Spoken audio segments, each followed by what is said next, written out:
أشهد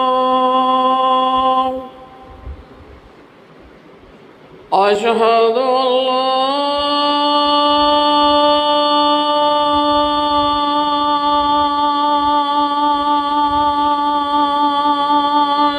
لا إله إلا الله.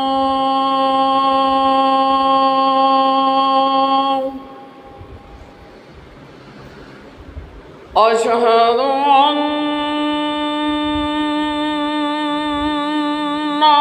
محمدًا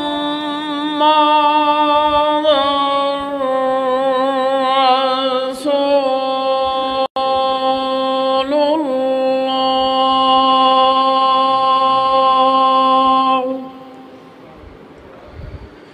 أشهد أن محمدًا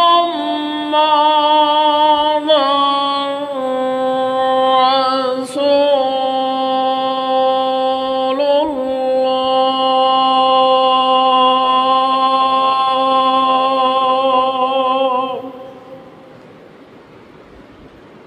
حي على الصلاة.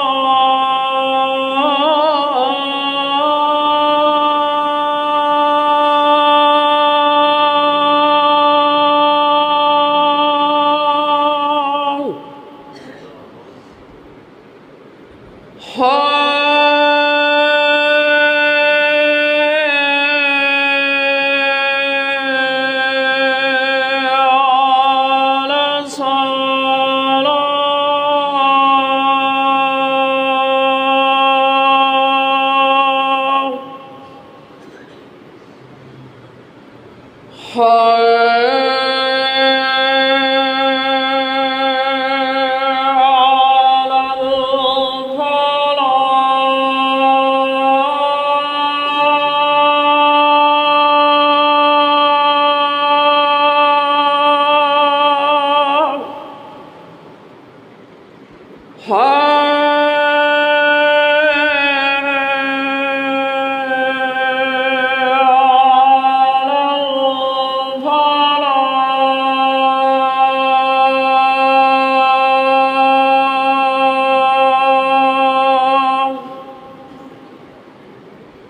الله أكبر.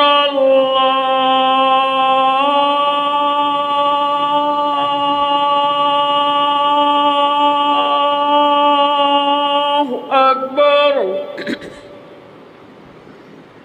لا إله إلا الله.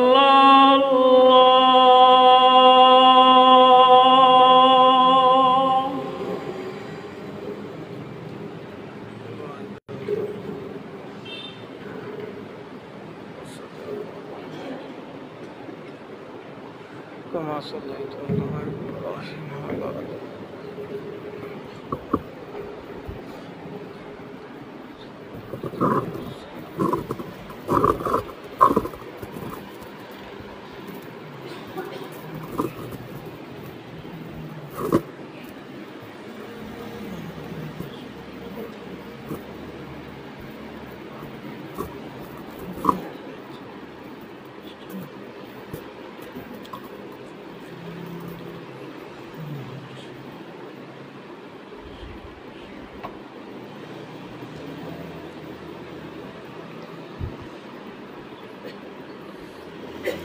السلام علیکم ورحمۃ اللہ وبرکاتہ۔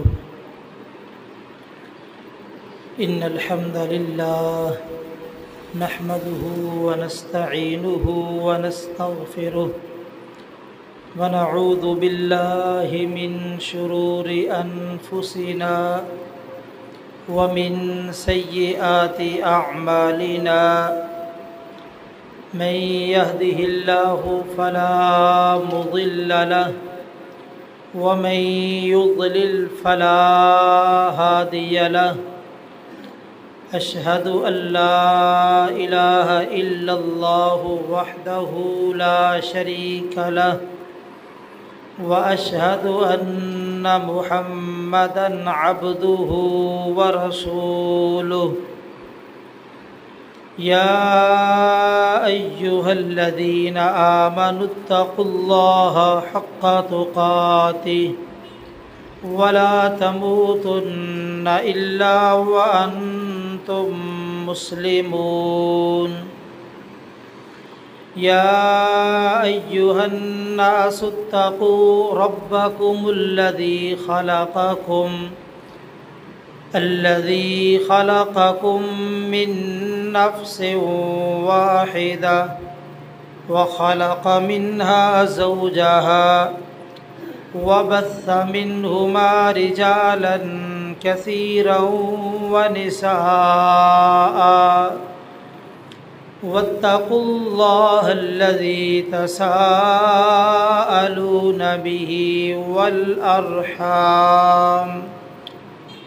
إن الله كان عليكم رقيبا يا أيها الذين آمنوا اتقوا الله وقولوا قولا سديدا يصلح لكم أعمالكم ويغفر لكم ذنوبكم ومن يطع الله ورسوله فقد فاز فوزا عظيما أما بعد فإن خير الحديث كتاب الله وخير الهدي هدي محمد صلى الله عليه وآله وسلم وشر الأمور محدثاتها وكل محدثة بدعة وكل بدعة ضلالة وكل ضلالة في النار من يطع الله ورسوله فقد رشد واهتدى ومن يعص الله ورسوله فقد ضل وغوى رب اشرح لي صدري ويسر لي أمري واحلل عقدة من لساني يفقه قولي رب زدني علما رب أوزعني أن أشكر نعمتك التي أنعمت علي وعلى والدي وأن أعمل صالحا ترضاه وأصلح لي في ذريتي إني تبت إليك وإني من المسلمين اللهم صل على محمد وعلى آل محمد كما صليت على إبراهيم وعلى آل إبراهيم إنك حميد مجيد اللهم بارك على محمد وعلى آل محمد كما باركت على إبراهيم وعلى آل إبراهيم إنك حميد مجيد أما بعد فأعوذ بالله السميع العليم من الشيطان الرجيم من همزه ونفخه ونفسه بسم الله الرحمن الرحيم ألم تر كيف ضرب الله مثلا كلمة طيبة كشجرة طيبة اصلها ثابت وفرعها في السماء۔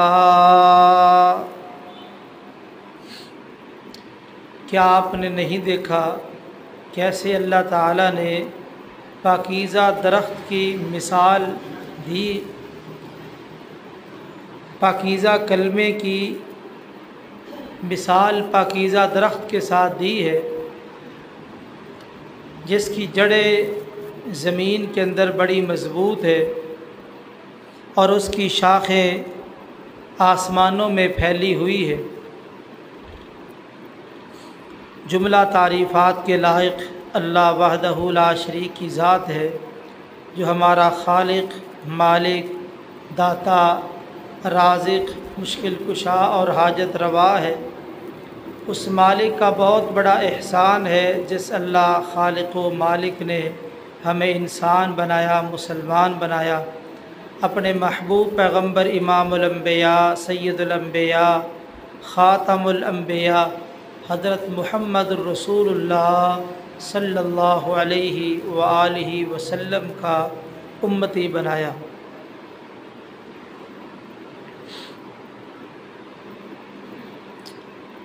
آج کے خطبہ جمعہ میں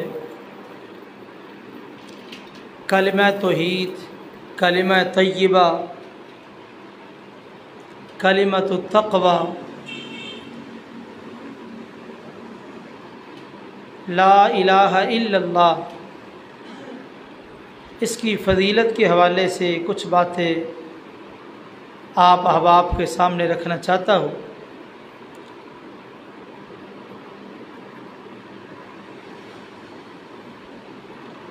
یہ کلمہ مسلم اور غیر مسلم کے درمیان فرق کرتا ہے۔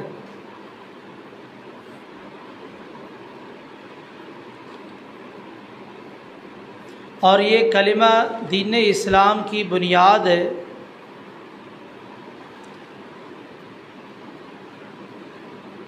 اور یہی کلمہ اسلام کی سب سے پہلی دعوت ہے۔ تمام انبیاء نے اپنی دعوت کا آغاز اسی کلمہ طیبہ اور کلمہ توحید سے کیا ہے۔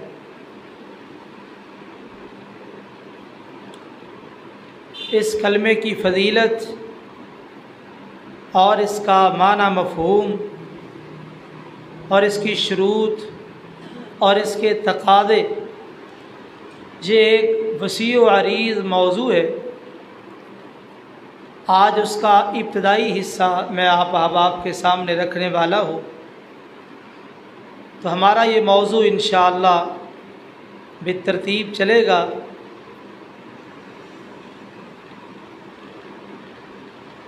کلمہ توحید انبیاء کی سب سے پہلی دعوت اس میں شامل تھا۔ سورہ انبیاء میں اللہ تعالیٰ ارشاد فرماتے ہیں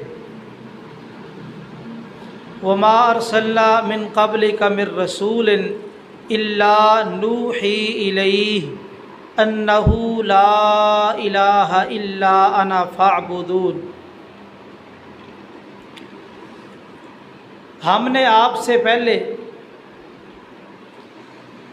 جتنے بھی رسول بھیجے، ہر رسول کی طرف جو ہم نے بنیادی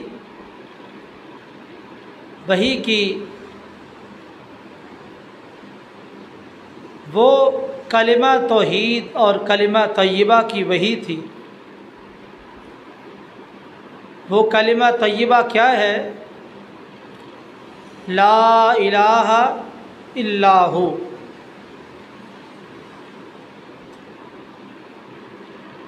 اللہ کے سوا کوئی معبود برحق نہیں۔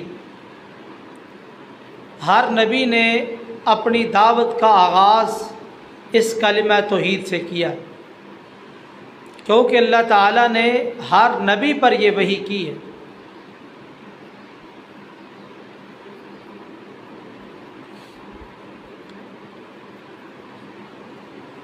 آپ کے چچا ابو طالب آپ سے بے حد پیار کرنے والے، محبت کرنے والے،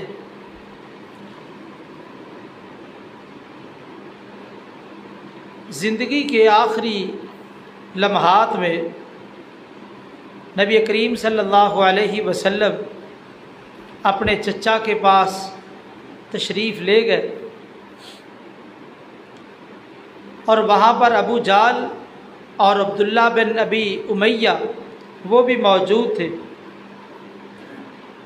آپ نے اپنے چچا کو یہی دعوت پیش کی، یا عمی قل لا الہ الا اللہ احاج لک بہا عند اللہ۔ یہ صحیح مسلم کے الفاظ ہے، کتاب الایمان میں موجود ہے۔ آپ نے فرمایا، اے چچا،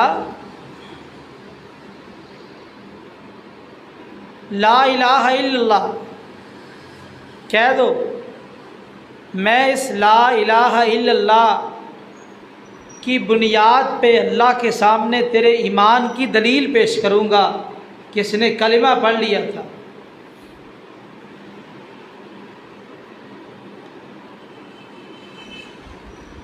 ابو جہل کہنے لگا،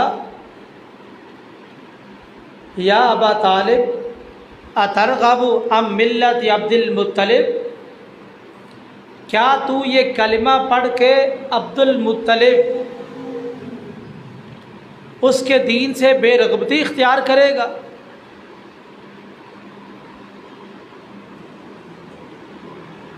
تھوڑی دیر کے بعد ابو طالب نے گفتگو کی اور یہ بات کہی، ہے بھتیجے، میں جانتا ہوں تیرا دین کائنات کے دینوں میں سے سب سے سچا دین ہے، اگر مجھے آر کا ڈر نہ ہوتا تو میں تیری آنکھیں ٹھنڈی کر دیتا۔ برادری کی آر، دوست احباب کی آر، اس کی بنا پہ میرے لیے یہ کلمہ پڑھنا مشکل ہے۔ یہ مجھے پورا یقین ہے کہ تیرا دین، تیرا منہج یہ بہترین منہج ہے اور تیرا دین سچا دین ہے، اور میرے سامنے جو رکاوٹ ہے وہ رکاوٹ برادری کی آر ہے۔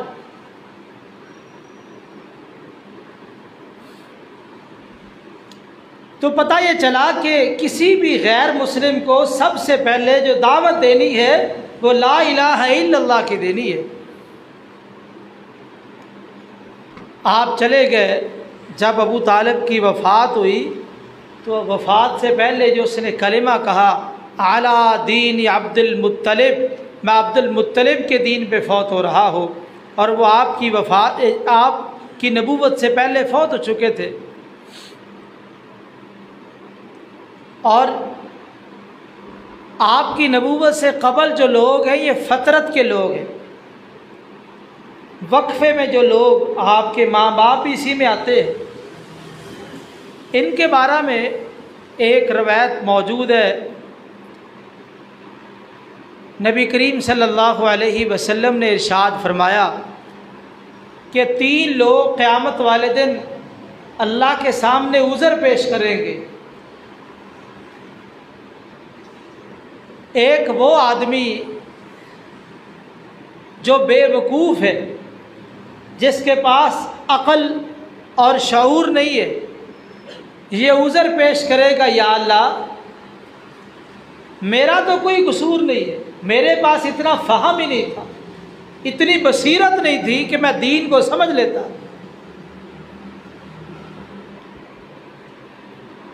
اور ایک وہ شخص جس کے پاس دین کی دعوت ہی نہیں پہنچ سکی،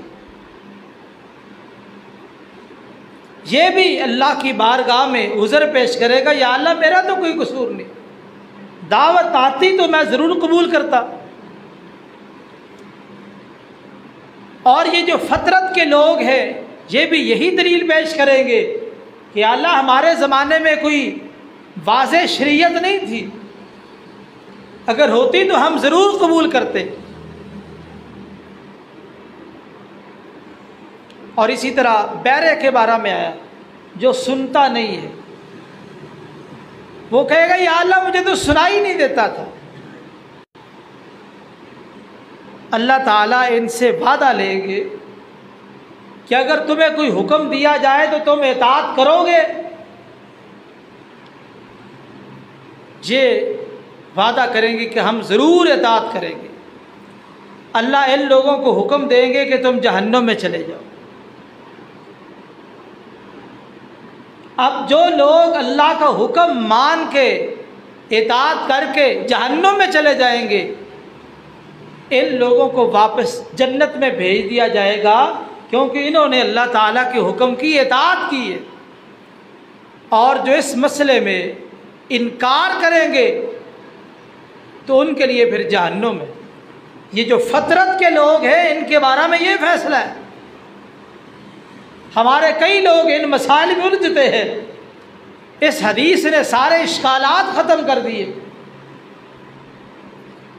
کہ فطرت کے لوگوں کو قیامت والے دن آزمایا جائے گا، اور جو اللہ کا حکم مان لیں گے، اطاعت کر لیں گے، ان کے لیے جنت، اور جو اطاعت نہیں کریں گے ان کے لیے جہنم ہے۔ صحیح بخاری میں ہے، ایک یہودی بچہ نبی کریم صلی اللہ علیہ وسلم کی خدمت کیا کرتا تھا، بیمار ہو گیا، آپ اس کے گھر تیمارداری کے لیے تشریف لے گئے۔ ہم تو مسلمانوں کی تیمارداری نہیں کرتے، اور جس نبی کا ہم نے کلمہ پڑھا ہے وہ غیر مسلموں کی تیمارداری کر رہے ہیں۔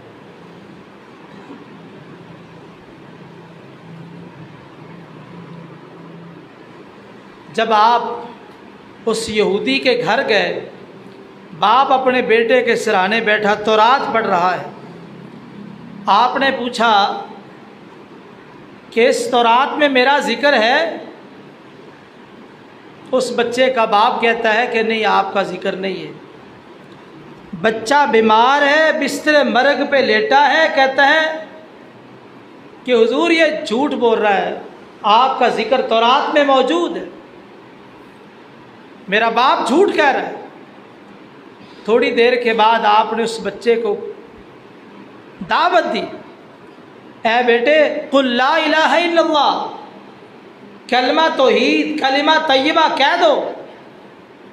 بچے نے اپنے باپ کی طرف دیکھا تو باپ کی زبان سے یہ جملہ نکل گیا، اطیع ابا القاسم صلی اللہ علیہ وسلم۔ ابو القاسم آپ کی کنیت ہے کہ ابو القاسم کی اطاعت کر لیجئے۔ بچے نے زبان سے کلمہ پڑھا، تھوڑی دیر کے بعد اس کی روح پرواز کر گئی۔ نبی کریم صلی اللہ علیہ وسلم ارشاد فرماتے ہیں، الحمدللہ الذی انقذہ من النار، سب تعریفیں اس اللہ کے لیے ہے جس نے اس بچے کو آگ سے بچا لیا۔ تو کلمہ طیبہ اور کلمہ توحید یہ سب سے پہلی دعوت ہے جو کسی غیر مسلم کو دی جاتی ہے، اور یہی وجہ ہے نبی کریم صلی اللہ علیہ وسلم نے اپنی دعوت کا جو آغاز کیا ہے یہ عکاظ بازار سے کیا ہے۔ عکاظ بازار سے آپ نے اپنی دعوت کا آغاز کیا ہے۔ پہلے خفیہ دعوت تھی، جو اعلانیہ دعوت شروع کی ہے وہ عکاظ بازار سے۔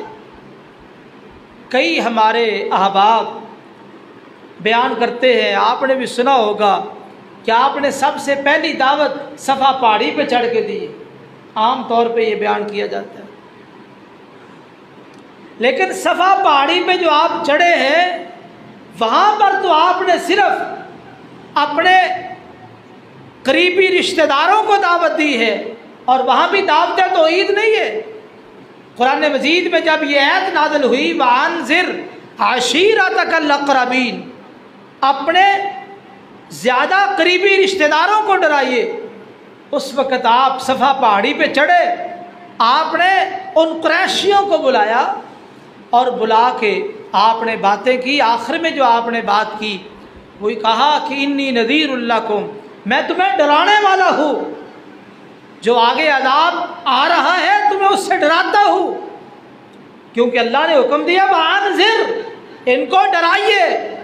فرمایا میں تمہیں ڈرانے والا ہوں. صفا پہاڑی پہ آپ نے یہ دعوت دی ہے. اور کلمہ توحید کی جو سب سے پہلی دعوت ہے یہ عکاظ بازار سے آپ نے شروع کی ہے.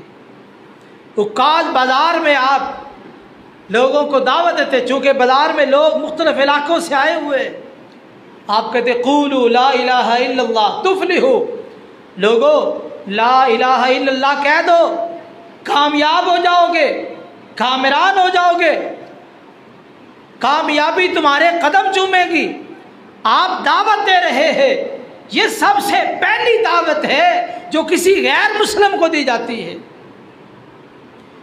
اور آپ کا چچا ابو لہب اور اسی طرح ابو جہل یہ بھی وہاں بازار میں پھر رہے ہیں. جس کو آپ دعوت دے کے آگے چلتے ہیں، دوسرے بندے کو دعوت دیتے ہیں، یہ اس بندے کے پاس چلے جاتے ہیں ہمارا بھتیجا بے وقوف ہے، نعوذ باللہ پاگل ہے، اس کی بات پہ توجہ نہ کرنا. تو پتہ یہ چلا یہ کلمہ توحید اور کلمہ طیبہ اسلام کی سب سے پہلی دعوت ہے. اس کے بغیر انسان دائرہ اسلام میں داخل نہیں ہو سکتا. اور اللہ تعالیٰ نے اس کو کلمہ طیبہ کہا. قرآن مجید میں اللہ تعالیٰ فرماتے ہیں الم تر کیف ضرب اللہ مثلا کلمۃ طیبہ کشجرۃ طیبہ اصلها ثابت وفرعها فی السماء. آپ نے نہیں دیکھا اللہ تعالیٰ نے کتنے خوبصورت انداز میں کلمہ طیبہ کی مثال پیش کی ہے. اور کلمہ طیبہ کی مثال شجرہ طیبہ پاکیزہ درخت کے ساتھ. کیسا درخت؟ جس کی جڑیں زمین میں بڑی مضبوط ہے اور اس کی شاخیں بلندی میں پھیلی ہوئی ہے.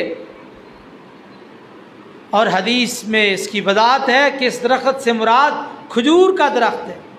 کھجور کی جڑ بڑی مضبوط ہوتی ہے اور یہ کھجوریں بڑی لمبی ہوتی ہیں. ہمارے علاقوں میں تو کھجوریں عمومی طور پہ چھوٹے قد کی ہے. آپ سکھر میں چلے جائیں وہاں بڑی بڑی لمبی کھجوریں ہوتی ہیں، قد آور کھجوریں. تو کھجور کا جو درخت ہے حدیث میں آتا ہے، صحیح بخاری کی حدیث ہے، اس کی مثال مومن کی طرح ہے. کھجور کی کوئی چیز رائے گاں اور بیکار نہیں ہے. اسی طرح مومن کا کوئی عمل اور کوئی حالت بیکار اور رائے گاں نہیں. اس کھجور کے درخت کو مومن کے ساتھ گہری نسبت ہے. تو یہ کلمہ طیبہ پاکیزہ کلمہ ہے. دنیا کے اندر جتنے بھی کلمات ہیں سب سے پاکیزہ ترین کلمہ لا الہ الا اللہ. اور یہ کلمۃ التقویٰ بھی ہے. کلمۃ التقویٰ، تقویٰ کا کلمہ، کیونکہ جو لا الہ الا اللہ پڑھے گا، اللہ کے بارے میں جانے گا، وہی اللہ سے ڈرے گا.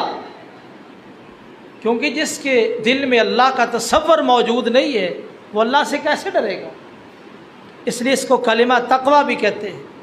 قرآن مجید میں اللہ تعالیٰ فرماتے ہیں اذ جعل الذین کفروا فی قلوبہم الحمیہ حمیۃ الجاہلیہ فانزل اللہ سکینتہ علی رسولہ وعلی المؤمنین وألزمہم کلمۃ التقویٰ وکانوا احق بہا واہلہا وکان اللہ بکل شیء علیما. فرمایا جب کافروں نے اپنے دلوں میں جاہلیت کی جو حمیت ہے اس کو چمکا لیا اور دین اسلام کو قبول کرنے سے انکار کر دیا، اس وقت اللہ تعالیٰ نے اپنے رسول اور رسول کے ساتھ ایمان لانے والے ان کے دلوں میں سکینت نازل کی. وَأَلْزَمَهُمْ كَلِمَةَ التَّقْوَىٰ اور کلمہ تقوی ان کے ساتھ لازم کر دیا، چمٹا دیا۔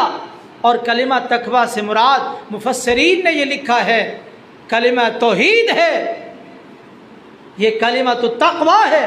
وَكَانُوا أَحَقَّ بِهَا وَأَهْلَهَا، اور اللہ نے نبی پاک صلی اللہ علیہ وسلم کی ان اصحاب کی صفت کو بیان کیا، فرمایا وَكَانُوا أَحَقَّ بِهَا، اللہ نے اس کلمہ توحید کو اپنے رسول اور اس کے ساتھیوں کے ساتھ ایسا لازم کیا، ایسا چمٹایا۔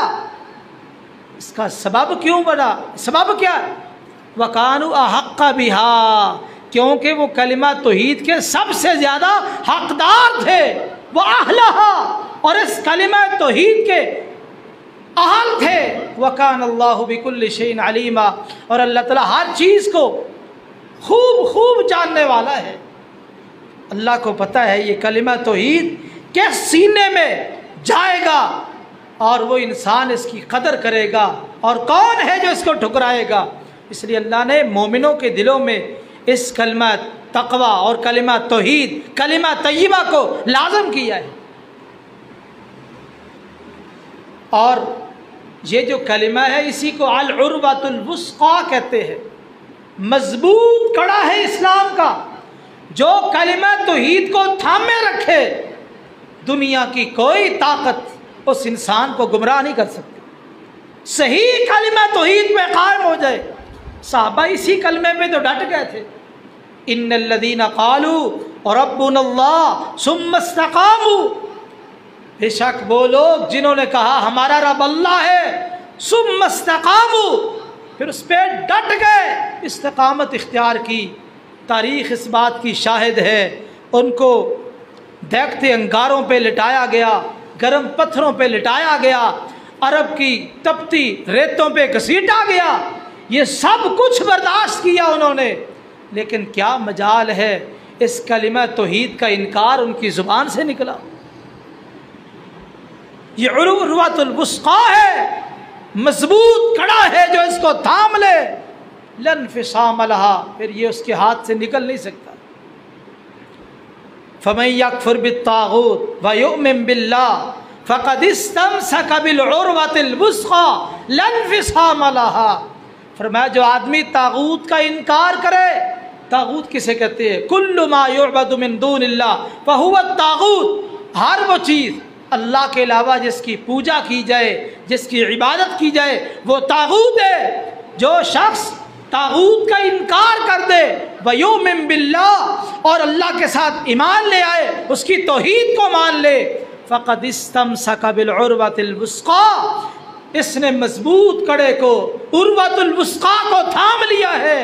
لن انفصام لها، یہ کڑا نہ چھوٹے گا نہ ٹوٹے گا، یہ کڑا نہ چھوٹے گا۔ دو ہی صورتیں ہیں، اس کڑے کے سے دور ہونے کی دو ہی صورتیں ہیں، یا وہ ٹوٹ جائے یا ہاتھ سے چھوٹ جائے۔ یہ کڑا ہے کلمہ توحید، نہ ٹوٹے گا نہ ہاتھ سے چھوٹے گا۔ جس نے اس کو چھوڑ دیا وہ دین اسلام میں نہیں رہ سکتا، یہ بنیاد ہے۔ اس لیے اس کو عروۃ الوثقی، مضبوط کڑا کہا گیا۔ آئیے اس کلمے کی کیا کیا فضیلتیں ہیں کچھ آپ کے سامنے رکھنا چاہتا ہوں۔ نبی کریم صلی اللہ علیہ وسلم نے ارشاد فرمایا، جو آدمی وضو کرے، مکمل وضو کرنے کے بعد یہ کلمہ پڑھے، اشہد ان لا الہ الا اللہ وحدہ لا شریک لہ واشہد ان محمدا عبدہ ورسولہ۔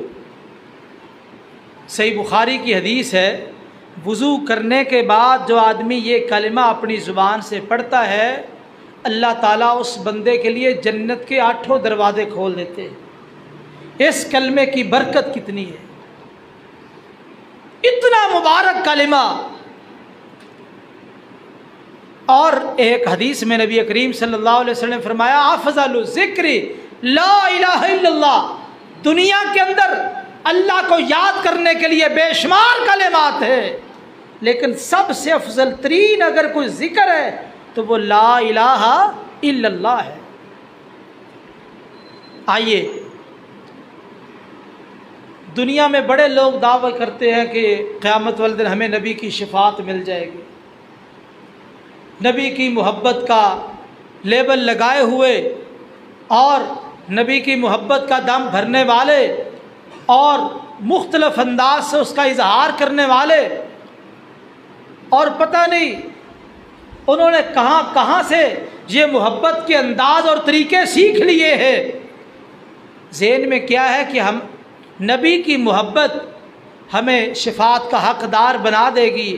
آئیے، قرآن مجید نے یہ مسئلہ حل کیا، اگر نبی کی شفاعت ملے گی تو کس بنیاد پہ ملے گی؟ اس بنیاد کو دیکھو۔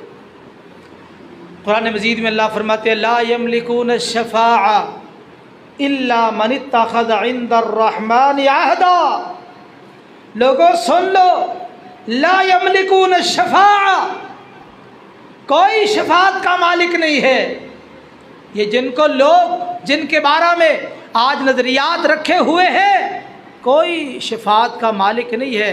الا من اتخذ عند الرحمن عہدا، شفاعت اسی کو ملے گی اور وہی کر سکے گا۔ من اتخذ عند الرحمن عہدا، جس نے رحمان کے ہاں، اللہ کے ہاں عہد حاصل کر لیا ہے۔ وہ عہد کیا ہے؟ وہ عہد کلمہ توحید ہے۔ شفاعت کرنے والا بھی موحد ہوگا، جس کے بارے میں شفاعت ہوگی وہ بھی موحد ہوگا۔ نہ مشرک سفارش کرنے والوں میں شامل ہوں گے اور نہ جن کی سفارش ہوگی ان میں مشرک شامل ہوں گے۔ یہ کلمہ توحید بنیاد ہے سفارش کرنے والوں کے لیے، اور جن کی سفارش کی جائے گی ان کے لیے۔ آئیے اس مسئلے کو مزید واضح کرتے ہیں ایک حدیث سے۔ جناب ابو ہریرہ رضی اللہ تعالیٰ عنہ اس روایت کے راوی ہے، صحیح بخاری کی حدیث ہے۔ سوال کیا حضور من اسعد الناس بشفاعتی کا یوم القیامہ، ایک مسئلہ حل کر دو۔ مسئلہ کیا ہے؟ ذرا یہ تو بتلائیے، وہ سعادت مند، وہ خوش نصیب عظیم مرتبے والے لوگ جن کو آپ کی شفاعت قیامت والے دن نصیب ہوگی، وہ لوگ کون ہوں گے؟ کتنا پیارا سوال ہے۔ سوال پیارا ہے تو پاک پیغمبر صلی اللہ علیہ وسلم نے جواب بعد میں دیا، سوال پہ پہلے تبصرہ کر دیا۔ سوال پہ پہلے تبصرہ کیا، جواب بعد میں دیا ہے۔ سوال اتنا پیارا ہے، وہ کون لوگ ہیں، وہ سعادت مند کون ہے جو قیامت والے دن آپ کی شفاعت کے مستحق بنیں گے؟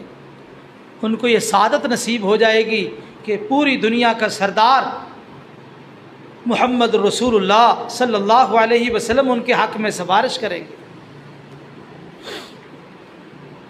آپ نے پہلے تو سوال پہ تبصرہ کیا، آپ بڑے خوش ہوئے کہ اتنا پیارا سوال۔ فرمایا ابو ہریرہ، میں تیرے بارے میں یہ یقین کرتا تھا کہ سب سے پہلے اس مسئلے میں اگر کوئی سوال کرے گا تو تو کرے گا۔ اس مسئلہ کے بارے میں سب سے پہلے تو سوال کرنے والا ہوگا، مجھے پہلے یہ یقین تھا۔ کیوں؟ وجہ کیا ہے؟ وجہ یہ ہے لما حرصک فی الحدیث، اس لیے حدیث کا جتنا ذوق اور شوق اللہ نے تجھے نصیب فرمایا ہے نا، وہ باقیوں کے اندر نہیں ہے۔ مختصر 4 سالہ کے عرصہ میں یارو 5000 حدیث کے حافظ، اور صحابہ میں سے سب سے بڑے حافظ الحدیث جناب ابو ہریرہ رضی اللہ تعالیٰ عنہ،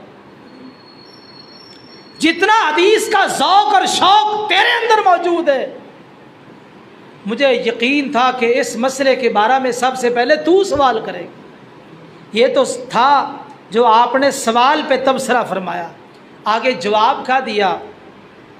آپ نے جواب دیا کہ میری شفاعت کیا سعد الناس بشفاعتی یوم القیامہ، قیامت والے دن میری شفاعت کے حقدار وہ لوگ ہوں گے من قال لا الہ الا اللہ خالصا من نفسی، جس بندے نے لا الہ الا اللہ کہا خالصاً خلوص کے ساتھ، من نفسی دل کی گہرائیوں سے لا الہ الا اللہ پڑھا، ریاکاری کے لیے نہیں، دکھلاوے کے لیے نہیں، لوگوں کے کہنے پہ نہیں، بلکہ اس کی دل و جان میں یہ عقیدہ موجود ہے، عقیدہ توحید اس کی جلد جان ہے، اور عقیدہ توحید اس کے نزدیک اتنا اہم اور اتنا پیارا ہے، وہ اپنے اس عقیدے کی خاطر جان بھی دے سکتا ہے، اتنا پیارا ہے عقیدہ اس کو، کیونکہ اس نے خلوص دل کے ساتھ لا الہ الا اللہ پڑھا ہے۔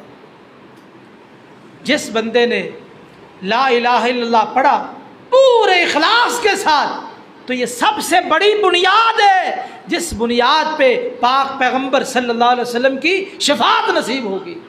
لوگوں، اگر شفاعت چاہتے ہو نبی کریم صلی اللہ علیہ وسلم کی، تو اس کا پہلا اصول یہ ہے، جو عقیدہ توحید نبی کریم صلی اللہ علیہ وسلم کا تھا، ہم بھی وہی عقیدہ اپنائیں۔ ہمارا عقیدہ ویسا ہونا چاہیے۔ آپ پہ پریشانیاں زندگی میں آئی کہ نہیں؟ کبھی آپ کسی نبی کے قبر پہ گئے، کسی نبی کے مزار پہ آپ گئے ہو اپنی مشکلات کو حل کرانے کے لیے؟ اور اسی طرح آج کل جو سلسلے لوگوں نے شرک کے بنا رکھے ہیں، ایمانداری سے بتلائیے، کیا نبی کریم صلی اللہ علیہ وسلم کا ان کے ساتھ کوئی تعلق ہے؟ آپ کا صاف ستھرا نکھرا ہوا عقیدہ، اللہ کے ساتھ مضبوط تعلق، دنیا سے بے نیاز، اور جو ساری دنیا سے بے نیاز ہے اس کے ساتھ مضبوط تعلق۔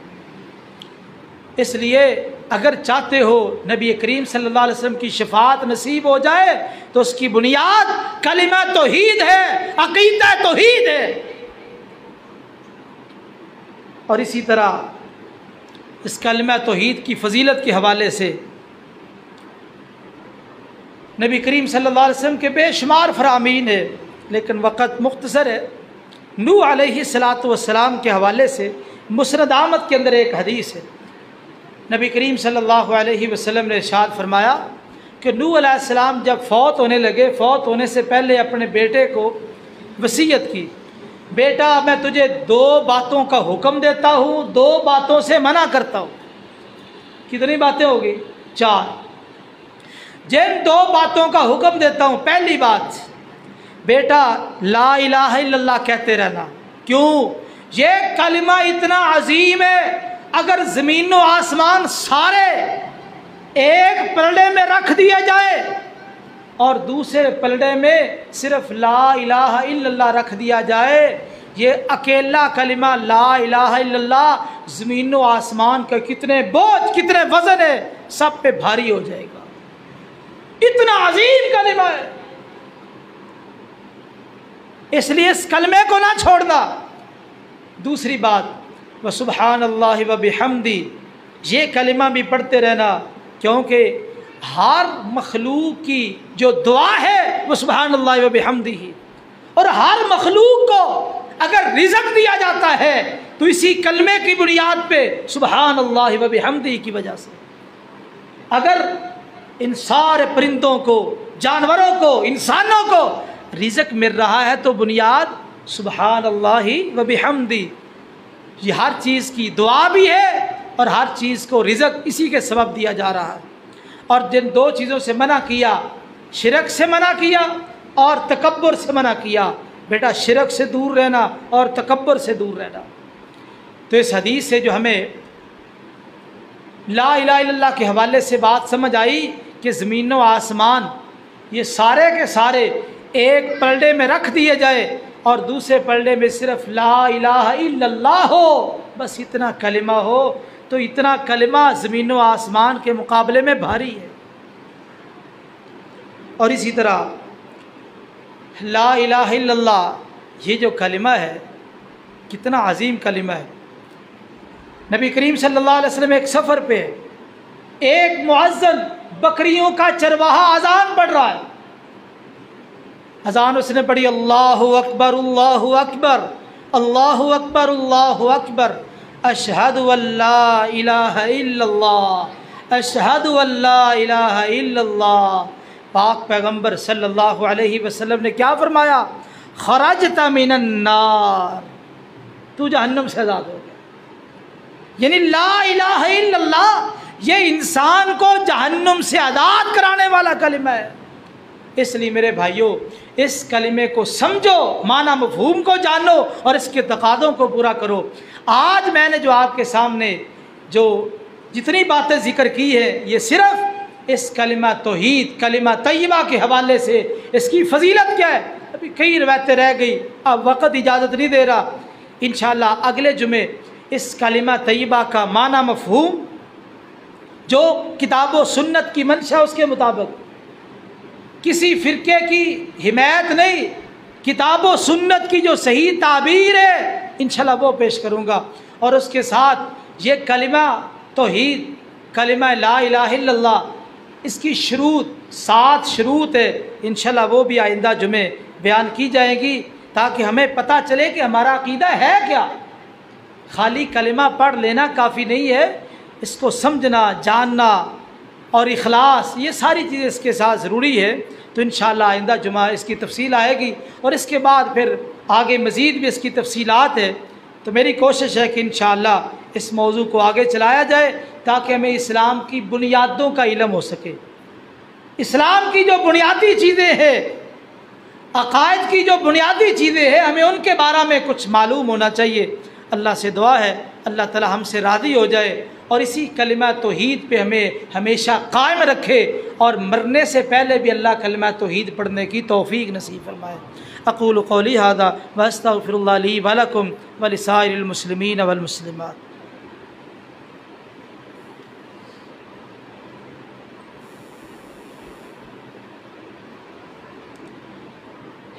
ان الحمد للہ نحمده ونستعینه ونستغفره ونعوذ باللہ من شرور انفسنا ومن سیئات اعمالنا، من يهده اللہ فلا مضل له ومن يضلل فلا هادی له، اشہد ان لا الہ الا اللہ وحدہ لا شریک له واشہد ان محمدا عبدہ ورسولہ۔ یا ایہا الذین آمنوا اتقوا اللہ حق تقاتہ ولا تموتن الا وانتم مسلمون۔ یا ایہا الناس اتقوا ربکم الذی خلقکم من نفس واحدہ وخلق منها زوجها وبث منہما رجالا کثیرا ونساء واتقوا اللہ الذی تساءلون به والارحام ان اللہ کان علیکم رقیبا۔ یا ایہا الذین آمنوا اتقوا اللہ وقولوا قولا سدیدا يصلح لكم أعمالكم ويغفر لكم ذنوبكم ومن يطع الله ورسوله فقد فاز فوزا عظيما۔